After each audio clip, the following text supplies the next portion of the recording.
Okay, so here I have the worked out solutions for example 3.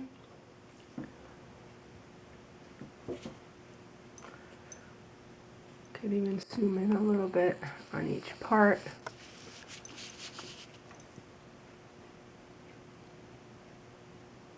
If it'll let me. Work.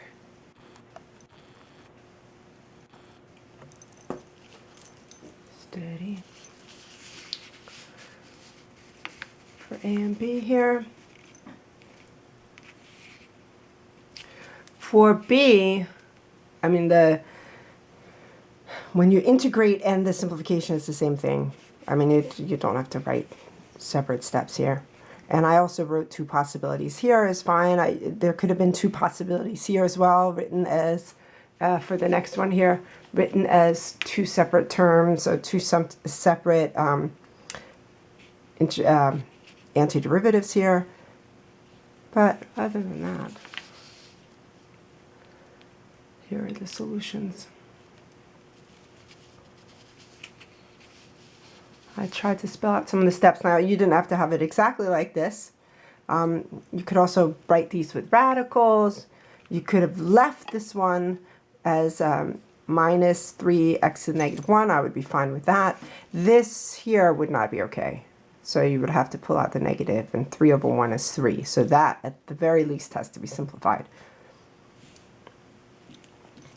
Okay, zooming back out. Whoops, wrong way.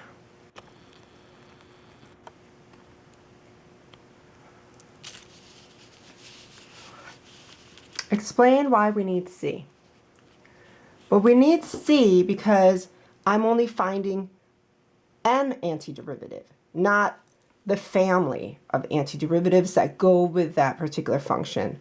Or I should say, all of these functions that will produce the same derivative, essentially.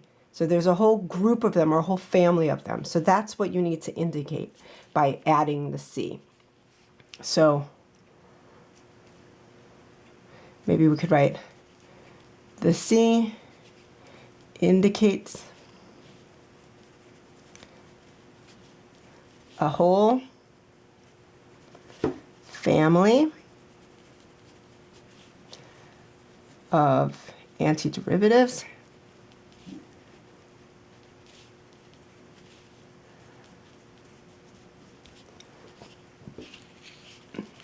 and I've put for the next page, what if I don't want a whole family?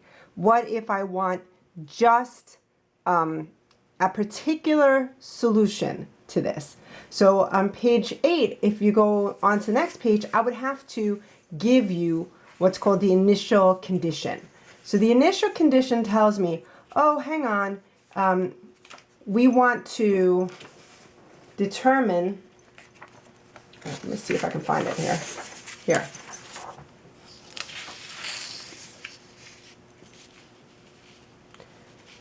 The initial condition tells me, oh, I want you to find for a particular, remember when we did the slope field and I said, okay, plot this particular point right here and pick the function that goes through that point within that family of functions. So that's basically what we're going to do now, but just approach it algebraically, essentially, in the end here.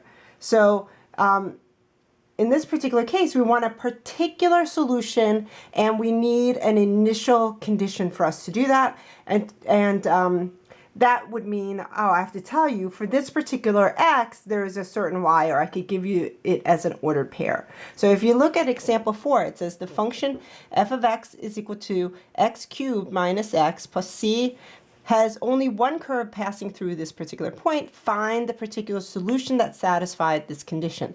So that means, in other words, it's going to be f of 2, which is equal to 4. So f of 2 is going to be 2 cubed minus 2 plus c, which is equal to 4, and then we just solve for c. And then we write a particular solution as a function. So in this particular case, we get 8 minus 2 plus c is equal to 4. And again, I'm rewriting the equation each time to make it clear that it's an equation every time. I'm not doing a linear argument which goes, oh, equals, equals, equals. You can't do that. This is, we're solving an equation by doing stuff to both sides of the equation. So we're going to illustrate that by having a progression going down this way. So we have 6 plus c is equal to 4. C then has to equal negative 2. So that means the solution is going to look like this. F of x is equal to, x cubed minus x. And in this particular case, it's going to be minus 2. So this is going to be the solution at that particular condition. So this initial condition.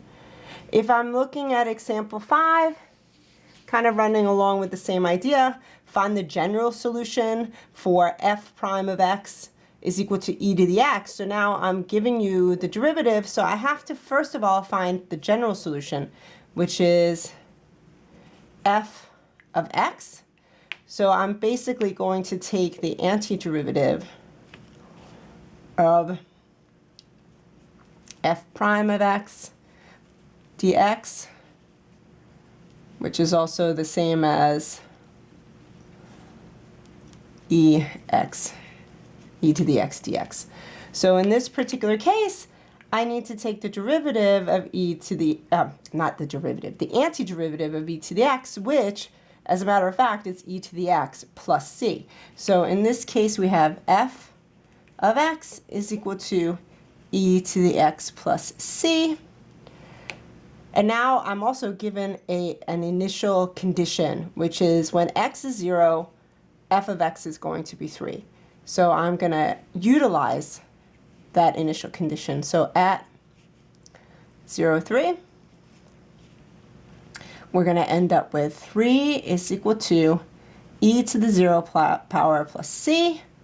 So that's going to give me 3 is equal to 1 plus c. So c ends up equaling, in that case, a 2. And it's asking for the general solution. So that means I have to rewrite the equation with c on the end. So f of x is equal to e to the x and then plus c, which was 2. So we're basically substituting in here. Whoop, like that. All right, example 6.